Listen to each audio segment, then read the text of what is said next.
What if you could measure the emotional response of your customer's experience? On today's episode of The Remarkable Project, we chat with Paul Zak, who is the author of Trust Factor and also one of the co-founders of Immersion. Now, after decades of studying trust and experience, Paul has developed an accessible technology that allows you to measure second by second the emotional response of any experience. In our interview, Paul and I unpack this new frontier of immediate measurement and how it impacts the creation of new experiences. We look at the correlation between trust and immersion and somewhat take a tour of the brain and what happens during one of these immersive experiences. Paul and I have been connected for a few years now, and he's always been an amazingly inspiring human to be around. He dreams big and he delivers. Here is Paul Zak, the trust guru and the pioneer of the new experience frontier. Why do people love your business? What are the unforgettable moments you create for your audience? How do you build a business that people feel compelled to talk about? The Remarkable Project with Jay Tinkler. Okay, Paul, I am super excited to be chatting today with you about something that, although we haven't chatted about, you have been working on and studying for over a decade now, and that is the brain science around experiences.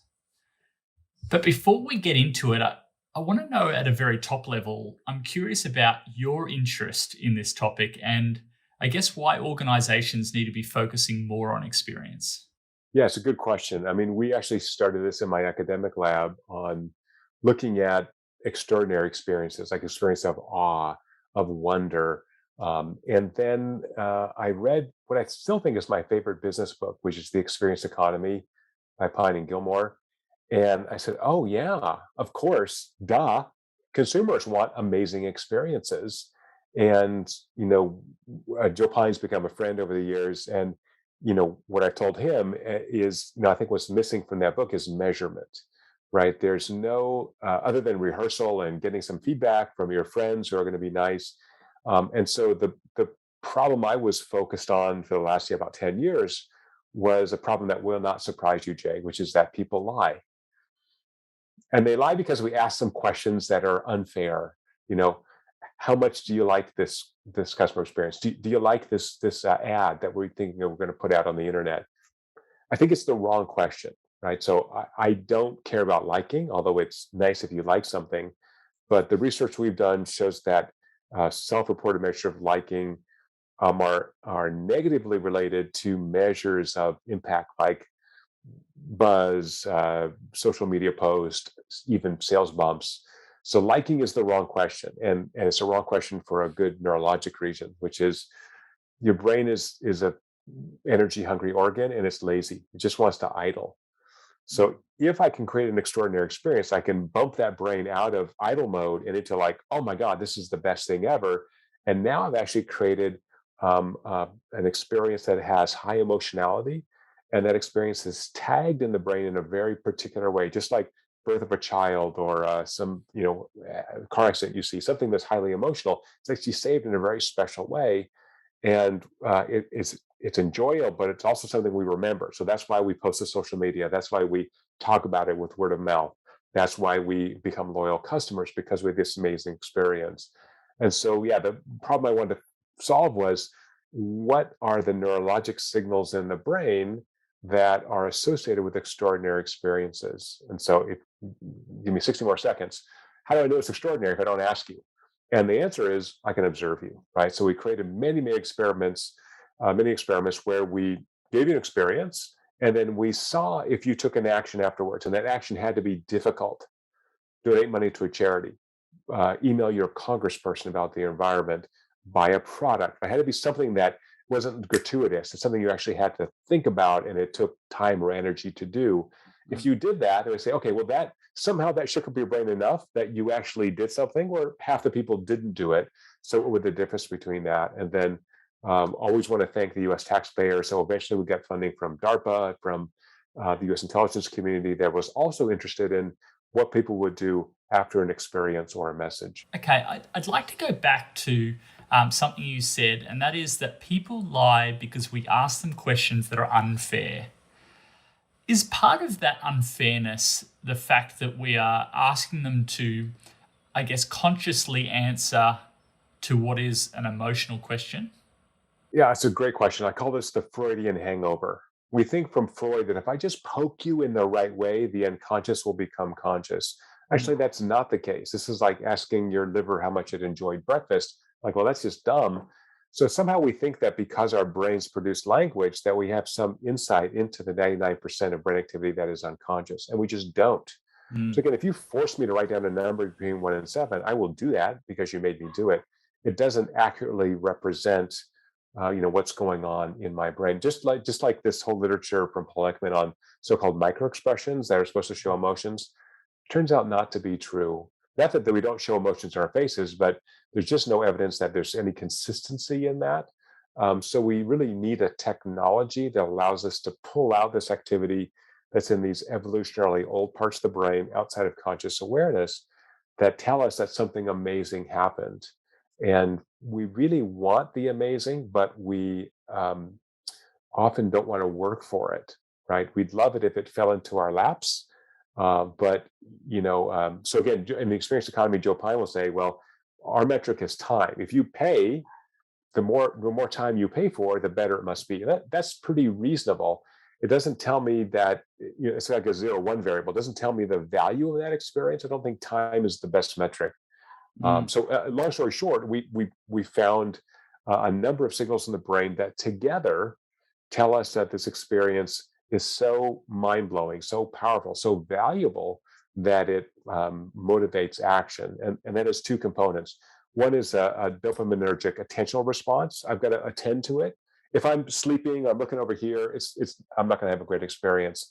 But the second is what I call emotional resonance, which is driven by the brain's production of oxytocin, the emotional connection I have to this. So for listeners, this is like the opening of every James Bond movie, when your palms start to sweat when they're shooting bullets at James Bond as he's running across the rooftop, right? So as social creatures, we begin to share the emotions of others. So if I can create an experience, a social experience, 2D, in person, in which I have this, I call immersion, this neurologic state of immersion where I'm attentive and I really care about what's going on, then again, you sort of tattooed this into my brain, and I go, oh, holy crap. So again, that's a hard state to get into in some sense, and it's not a 0 1 state. It's varying, second by second. And so by having a measurement technology, then I can go back and reverse engineer the process. If I collect data on your advertisement, for example, I can look second by second and say, well, how much did the brain value this? Mm. I can now edit to make it more valuable. But also importantly, there's a strong positive correlation between immersion and information recall weeks later. So that means if I want to have a call to action or branding, that should occur at a peak immersion moment because it's more likely to be remembered and acted on. So now I have, the neuroscience is giving me these very precise ways to create better experiences for consumers. And is there a follow on then to speed, Paul? Like, if we can start measuring um, second by second, do you see a future of experiences changing second by second based on that data? Oh, what a great question. That's the hope, right? Is that if I knew your physiologic state, if you opted in to let me pull data from your smartwatch, say with our app, and then I knew what state you were in, I could begin to curate an experience that is specifically designed for you. So let's say music, for example. So music, one of the music streaming services is a client of Immersions, and they haven't done this yet. But something we've talked about is you have your playlist. I know what people like you like, right? I have a big library, but what I don't have is what do you really need right now? Are you stressed out? Are you Mm. happy? Are you worried? Right? I could think of all these different states, and I can begin to curate your music for to help you change your emotional state should you want that. Or you can always turn off the music. If you don't feel like music right now, and Spotify or Pandora, whomever says, hey, here's a playlist for your physiologic state right now. But I think also in stores, so we had a client in the luxury retail space, and what's interesting about immersion, this neurologic state, is that it's contagious. So if you're having a great experience, I generally am too, right? So they had salespeople wear smartwatches, and they could predict with better than 80% accuracy which customers would buy based on the salesperson's immersion, right? So this Right. is interesting. This the social nature of humans, in full display. And in fact, there was a linear correlation between how much money customers spent and the salesperson's immersion. So the more immersion was, the better time I'm having with you, the more money you spend. But that also allows me to then train myself as a salesperson or train my staff. And if I videotape that, I mean, every retail outlet has cameras now for theft control. I can just find out, who are this 20% of my salespeople who sell 80% of the merchandise. What are they doing? What's special about them? Are they personality? Are they touching people on the shoulder? Are they picking up the item and showing it to you in a special way? I don't know. I don't know what that is, but the data are so interesting and compelling. But it's interesting that you know, it's not the customer's immersion there; it's the salesperson's immersion that's affecting sales. Is that a an oxytocin transfer? What's going on there neurologically Yeah, between? exactly. That's Yeah. I call this homo reciprocans, right? So it's like the golden rule. You're nice to me, and we have this underlying neurologic machinery that says I'll be nice to you most of the time because it benefits both of us to be cooperative.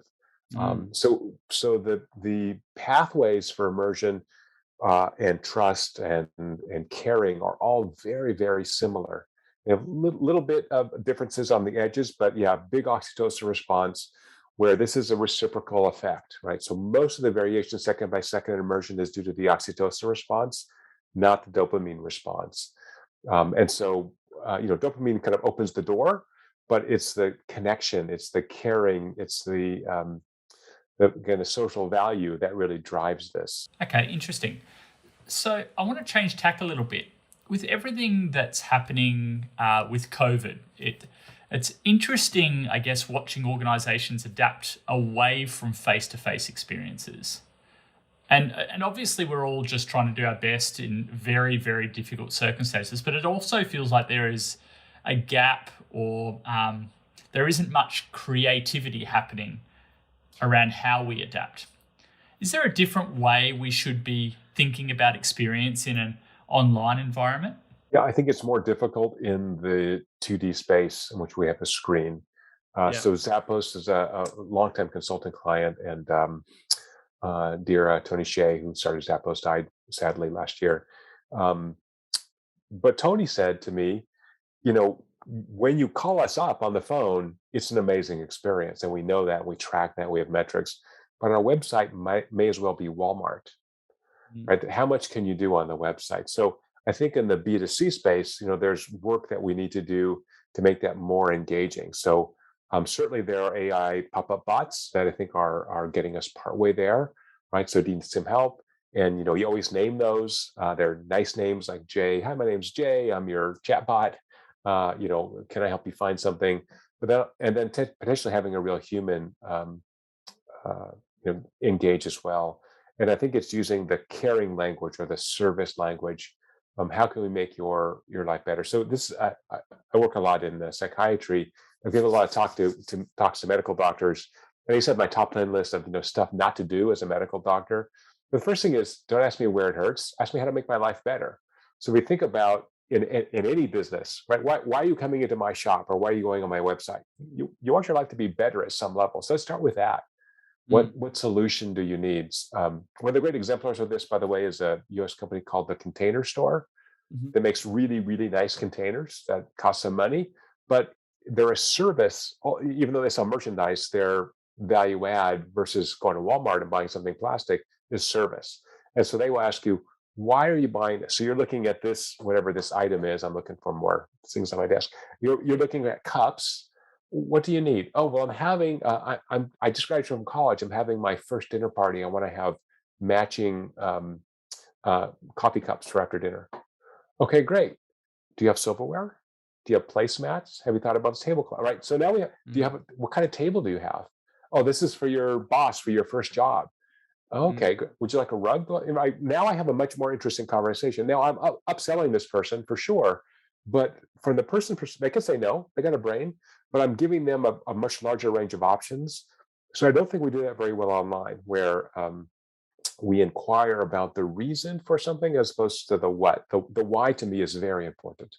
yeah, interesting. So, as far as technology goes, is there I guess, a line in the sand between allowing us to scale in a cost-effective way, but also retaining that level of personal connection? So I was just writing about this yesterday, and the example I gave was from the Four Seasons Hotel in Sydney, Mhm. where I stayed there twice over the course of a week. I was there for a day or two, and then I went to Canberra, the world's most boring city. Can we agree on that? And then came back, and then I checked in the second time from a cab. The doorman said, "Oh, welcome back, Dr. Zach." Not even Mr. Zach, but Dr. Zach. That was interesting, right? Okay, Mm. so these guys really know who's coming uh, at the front desk. Again, probably they saw that on my luggage tag, thinking about it. But by the time I got to the front desk, someone got the message that it was me. I walked up, "Hi, Dr. Zach. Welcome back." Back. Oh, they knew I was there before. Not just the name; they knew I was Wow. there before. So they have a database. That was and that was 15 years ago. I still remember it. Right. Mm. That was an amazing experience. So we can do that online because if you're a regular customer, I probably have data on you. So you log into Walmart. Why not have that chatbot say, "Hey, Jay, welcome back. Boy, it's been 2 weeks since you've been here. We've missed you."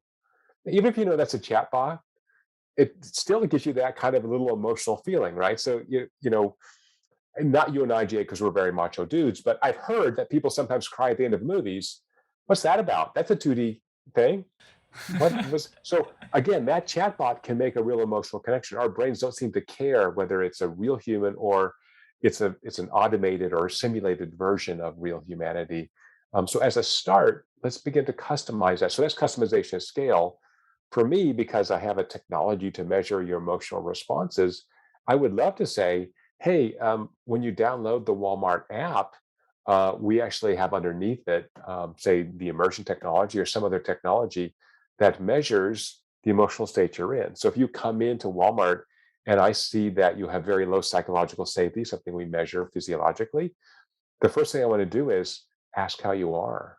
Or before you start shopping, Mm. hey, are you okay? It seems like you're stressed out. Do you need to get in and out of here fast? I can help you with that. Oh, wow. Right. As I put in something in the search bar, it just pops up. Hey, Paul, looks like you might be in a rush today. Do you need help? Is there something special I can help you find specifically?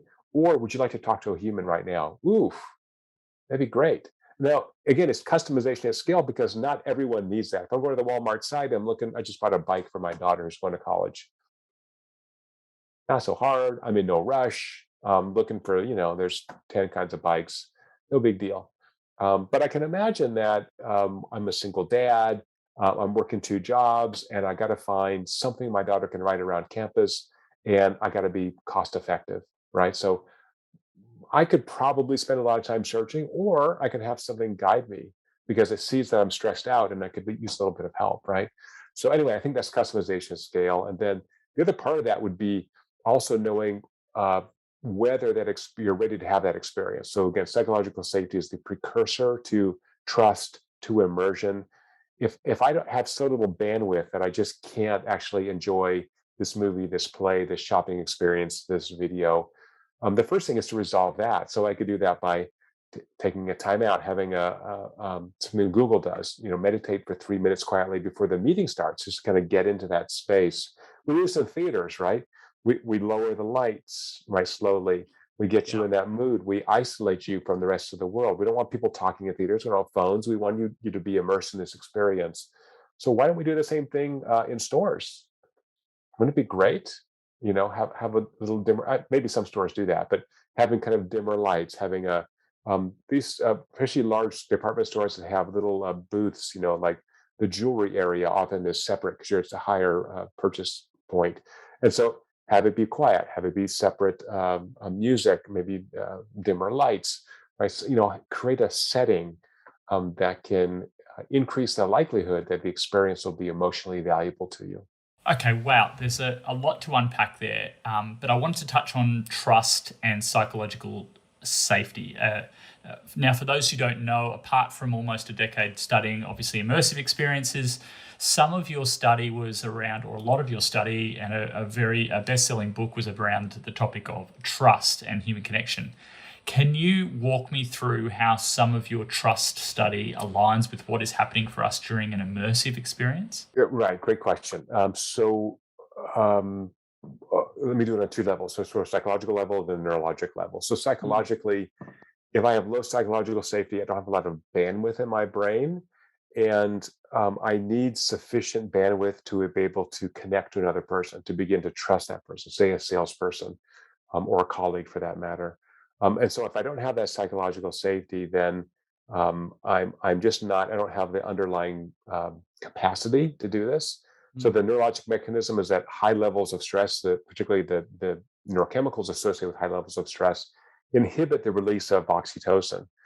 So I think the evolutionary story there is that if I'm worried that a tiger is going to eat me, I don't really need to reach out and make sure you're okay. I need to get myself out of there. This is kind of like put your oxygen mask on before you help others. But Mm. you gotta save yourself, or you can't be any use to your family, your friends. And so this is a kind of puts people in survival mode or self-focused mode. So again, as experienced designers, we can walk back and say, if people come in that state, I could measure that with technology, or I can observe them. They're tapping their fingers, or they're bouncing around. They don't look relaxed. The first thing would be to put them in that relaxed state.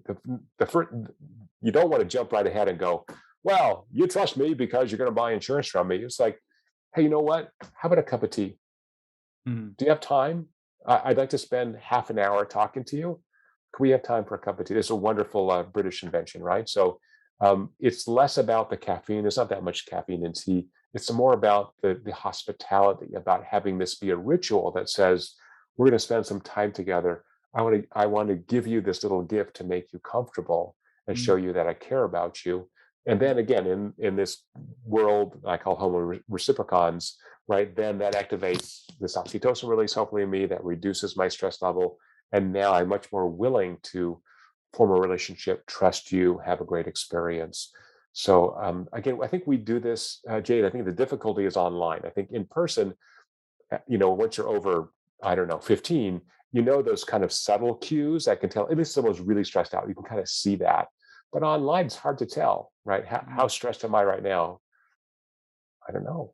I don't know. I need a piece of technology. Do I look stressed Very, out? very, very, Oh he my says. God, I am that camera. Right. So I'm like, I think, tone of voice, speed of talking, right? All these things are fairly subtle. Um, but, we have a gestalt on how people are feeling.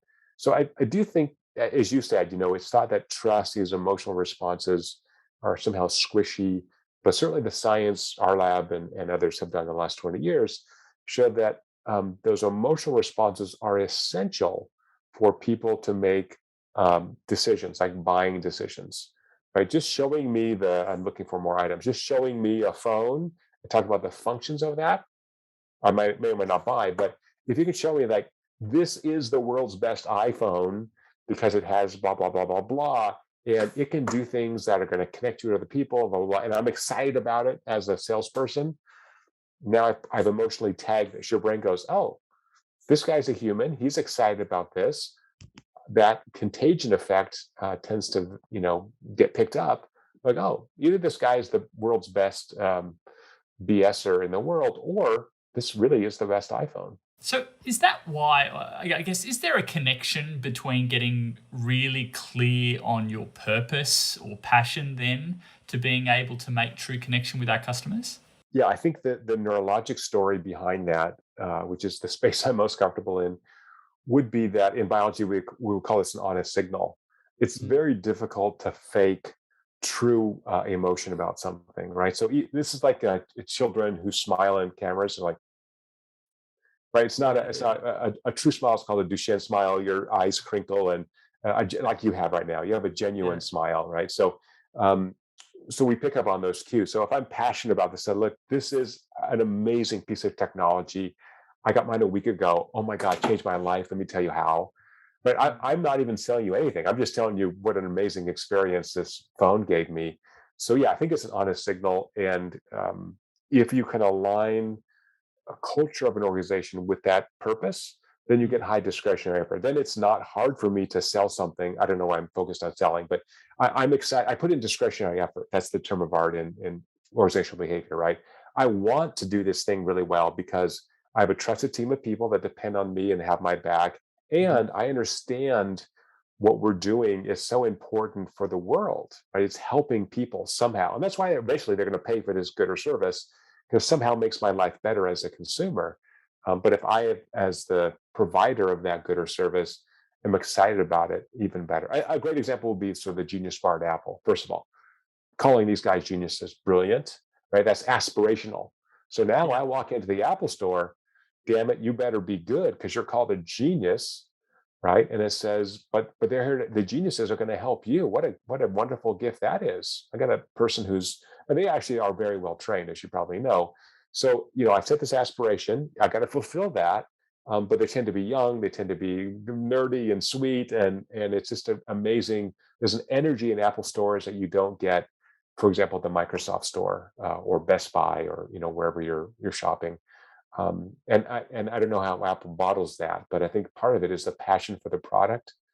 So Mm. I was at Microsoft recently, pre-COVID, I guess, and they said, we want to be loved as much as Apple people love Apple.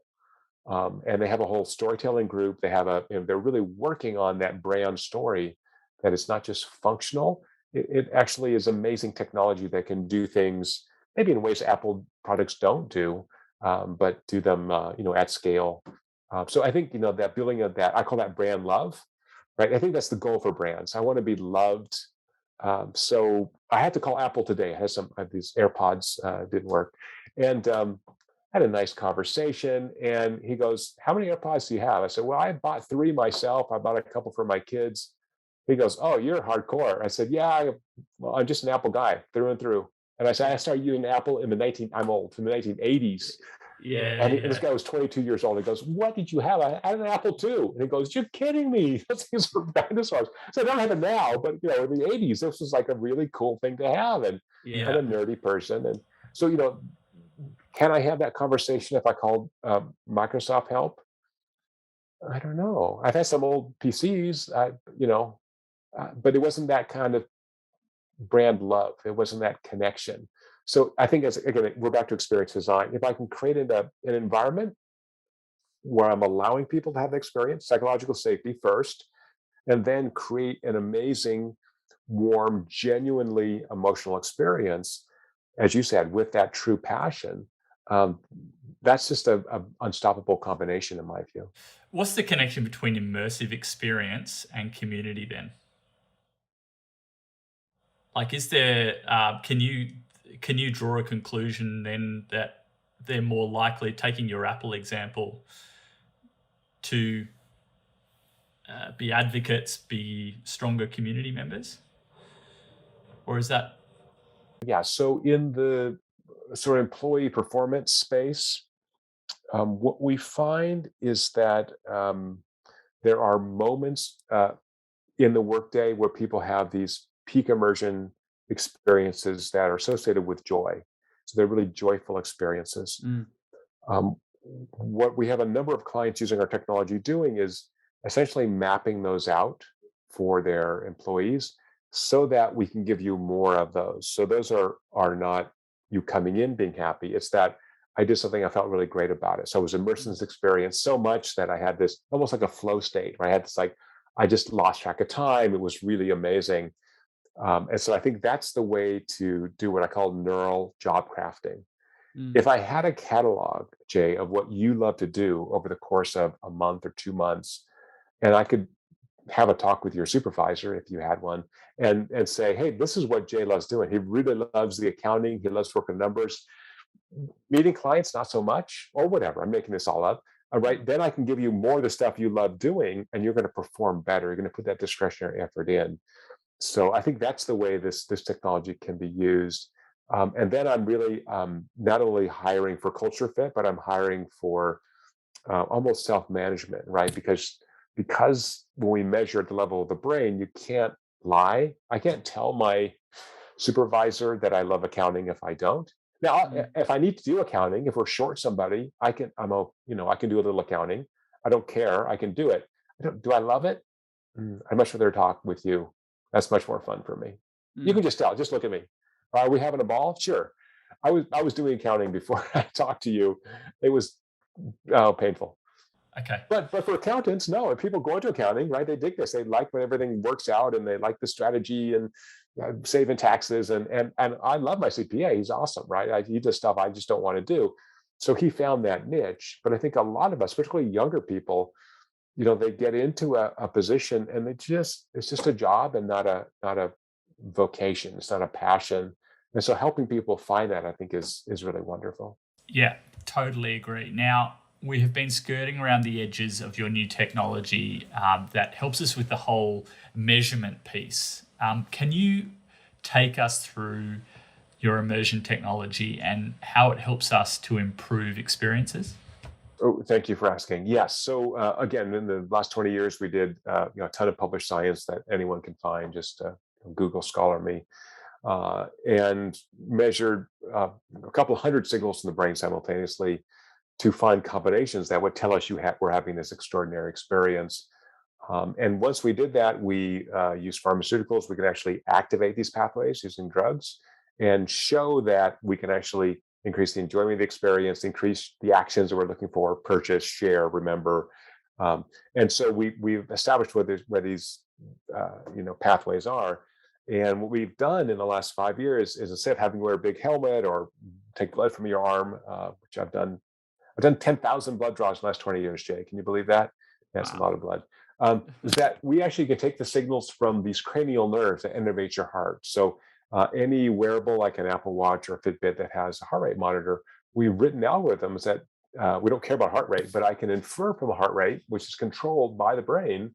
I can infer the activity of these cranial nerves and identify the state you're in second by second at scale. So essentially, people download an app to their smartwatch, they sign up for the service, and they can then measure their clients, their employees' immersion in whatever kind of experience they have.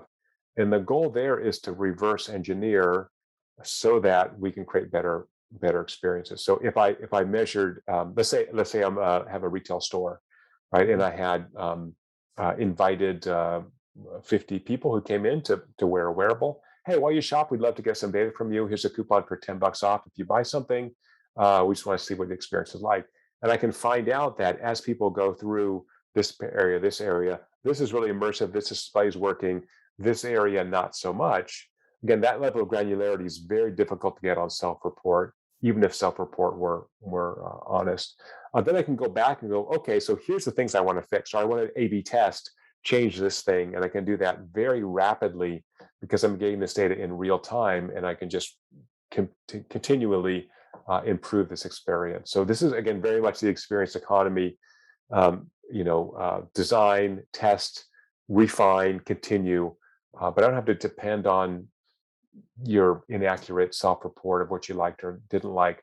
What I really want to know is, did this shake up your brain so much that you go, holy moly, this was amazing. Not only do I want to buy, but I want to share this with others. So Mm. we've actually written algorithms that identify neurologic superfans. They're like, off the charts for immersion. And these Oh, people are wow. they're the social share people. And what's interesting is we've seen client data, for example, the movie industry. So we have a number of movie studios use our technology, and they say, well, our target demographic for this movie is X. I would say, well, just for fun, collect. It's cheap. Collect data, from people outside of that X area, and they'll find these little golden nuggets where they find super fans in a small niche, which in the streaming world means I can actually market to them. I can provide that service to them if they really dig it and engage in a whole different kind of audience I did not expect. So here's a concrete example. I won't mention the studio's name, but we were watching them use our technology to look at movie trailers. So basically, they're companies that just make movie trailers. And for any reasonably sized studio, they hire a couple of these companies, and each of these companies will bang out a couple, two, three roughs. And the question is, which one? And the old days, it was, well, the executive goes, well, I like number three. right? Again, I don't care about liking. So we're measuring the immersion in this. And the one I remember was this comedy starring African American comedians. And we looked at the super fans, and almost all of those were African American females. Great, that's what you expect. We also found that males, 25 to 35, they also were super fans. So that's interesting, right? Mm. So it just tells me about placement. I'm not going to, the movie's not going to be changed. We're making trailers, but talk about placement. So I wouldn't normally want to advertise on some younger male oriented channel, potentially for that movie. But now it says, oh, actually, maybe on self report, they're not going to say, oh, yeah, I don't even remember who the stars were. I love, this comedian, but their brains say they do. So, it gives me a chance to, again, that also the sort of customization at scale, right? I'm actually allowing that experience, maybe not exactly, but I'm allowing that one experience to be segmented into different areas. Okay, so does that mean that you see a future with I guess, a greater percentage of experiences that move us emotionally? I think yes, like any good question, the answer is yes and no. I mean, one of the sort of focus of my work for the last 20 years has really been building technologies so that people can live happier, more fulfilled lives. And immersion is certainly part of that. And so I envision this as a neural prosthetic, right? I can't really figure out even after 25 years of marriage, I have no idea what makes my wife happy.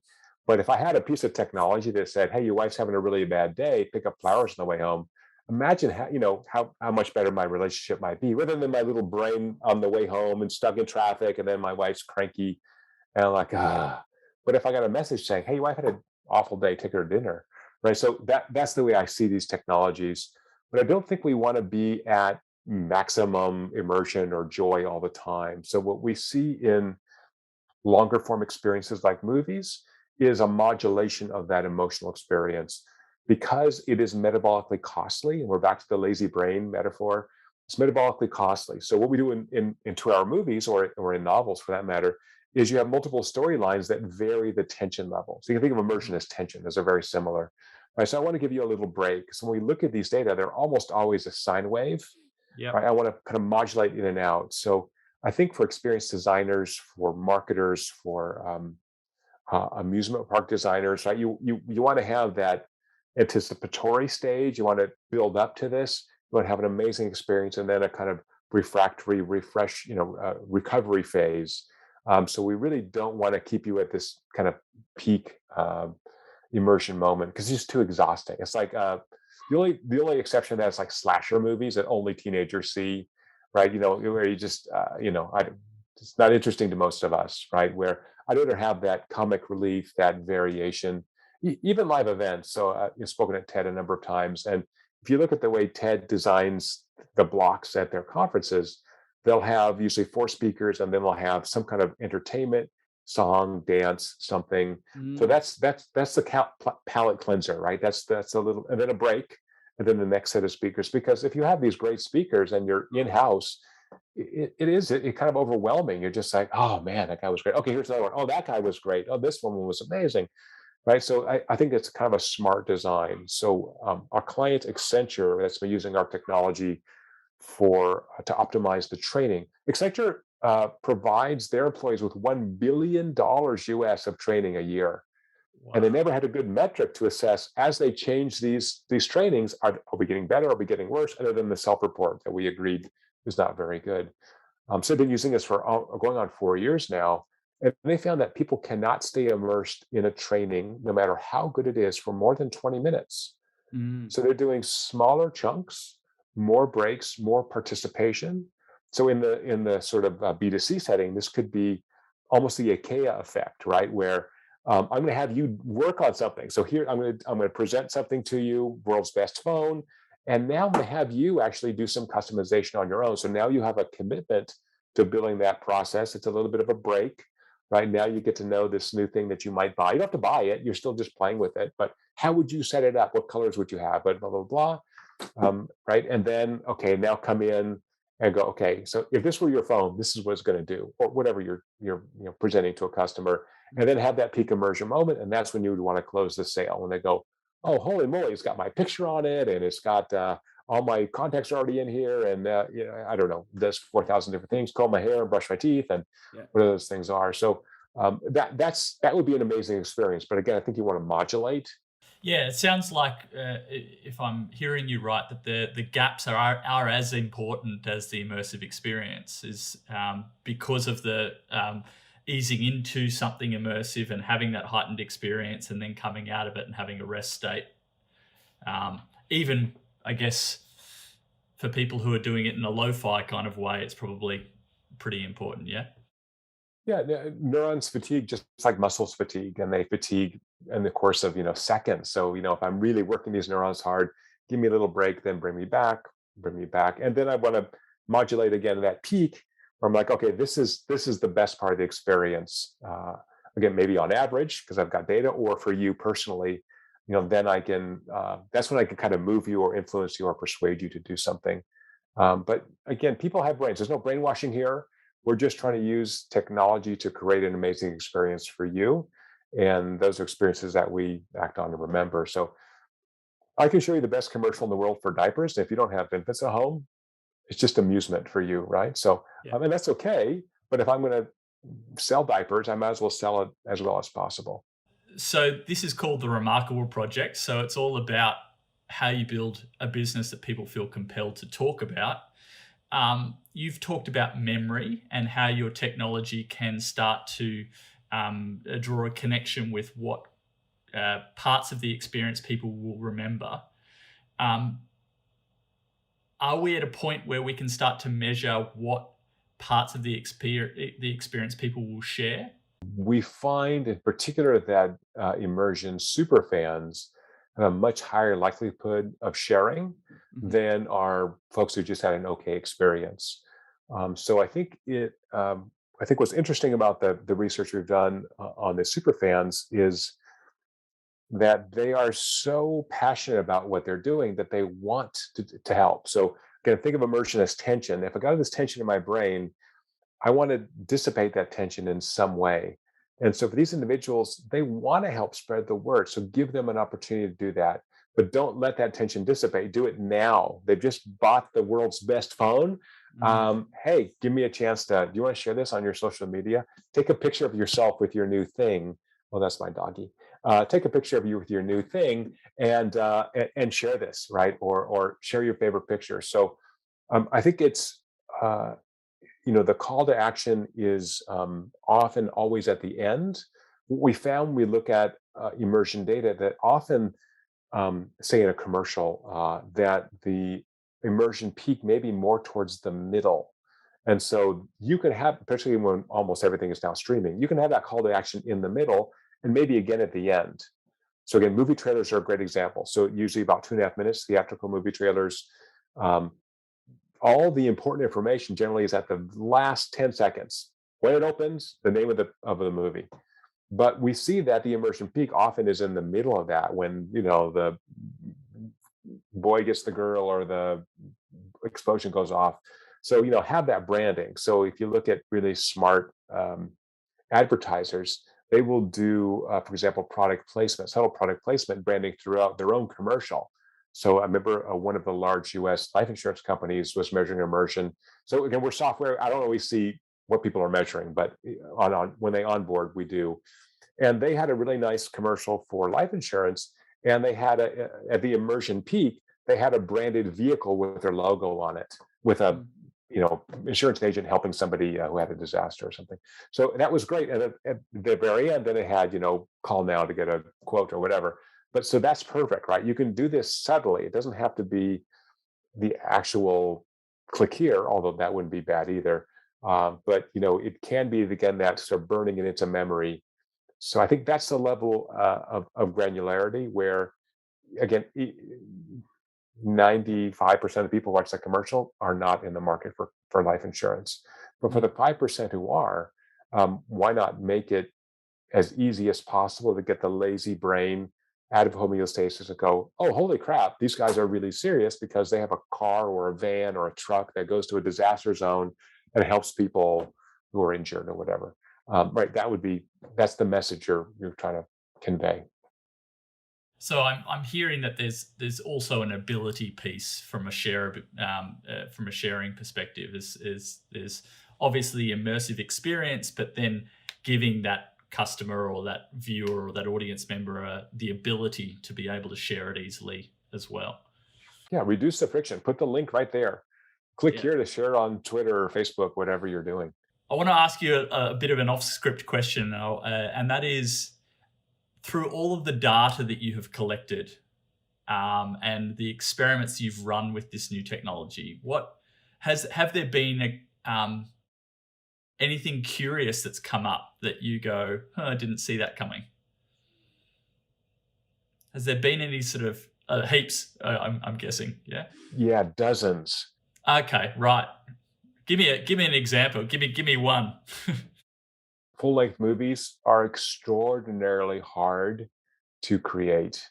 Um, uh, that modulation of the degree of attention or metabolic cost is really, really hard.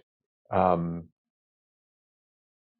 uh, there's an art there. So I think when I get to interact with creatives, oftentimes they have honed their own intuition to such an extent that they are they have confidence in their abilities, and yet even Steven Spielberg has produced bomb movies and directed bomb movies. So it's just very difficult to know. I think one of the other things is that the impact of just a small degree of immersion. So we did a study some years ago on TED Talks. We talked about TED earlier, and we found that a 10% increase in immersion would increase the number of views for a TED Talk by 176,000. So Wow. it doesn't take a lot to create a better experience. And I think that is an interesting takeaway. It's not like I have to go from 0 to 95 to change the value of that experience to your brain. It actually, these are really incremental. People are smart. We've been telling stories. We've been selling products for at least 10,000 years since civilization started. So it's not that we don't know how to do this. It's that we are using a biased measurement instrument, which is our own bodies, right? Our brains are embodied. And so if I'm tired, if I'm hungry, I'm going to react differently to a piece of content, even if I'm creating that own content.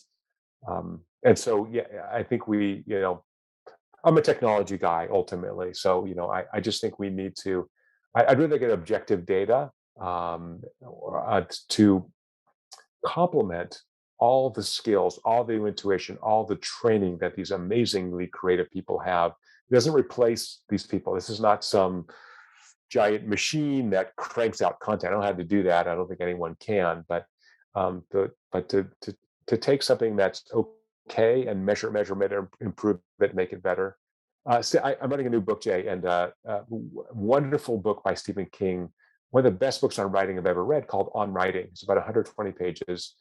And one of the real nuggets from that I took away was that on the first draft, just disgorge everything and just put it on paper or whatever. But he said the real pleasure in writing comes from revisions, polishing. You take something that's just not pretty, and you're polishing the stone to make it beautiful. So Mm. said writers should embrace the revisions. Most writers hate the revisions too hard. So no, that's where the real fun happens, because you take this unformed thing and see it form into something beautiful. It's like uh, who knows, the apocryphal statement about Michelangelo seeing the sculpture in a stone, and he just has to release it. Yeah. So I think it's the same way here with experiences. When you measure the right things, you take something that's kind of unformed, not so beautiful, and you begin to polish it and make it beautiful. So if you can embrace that we're all just trying to get a little bit better over time, and we can use our intuition and technology to create amazing experiences for the people around us, that sounds like a worthwhile endeavor for everyone. Wow, that's a good way to summarize. Mate, before we wrap up, I want to first of all thank you and show you some gratitude. You have always been a very accessible, abundant, and I think years of studying trust has paid off with you because of the fact that you're a very trustworthy person in my book as well. If people want to find you, engage with you, learn about the immersion technology, where can they go? Thank you, Jay. It was very kind of you, and I'm a big fan of yours, and always happy to help you. So they can find us at getimmersion.com, immersion with an I. You can get a 2-week free trial. So I think that, can I use one bad word, Jay? Am I allowed? Yeah, so I think the most important word in science is the word bullshit.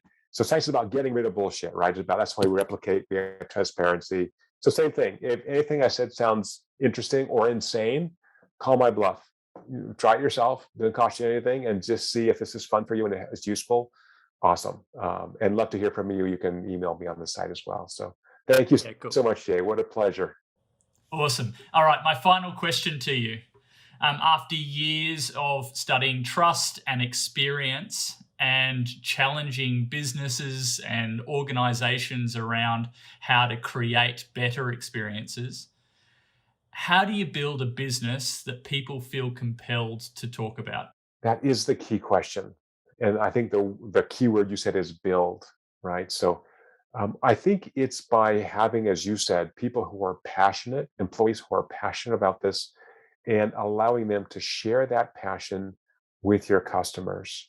Um, Peter Drucker radically said in the 1960s that an organization's first responsibility is to the employees, not to customers, to employees, because it's employees who create value. So I'm very much a humanist. I think we should embrace and love everybody around us to the extent that we can.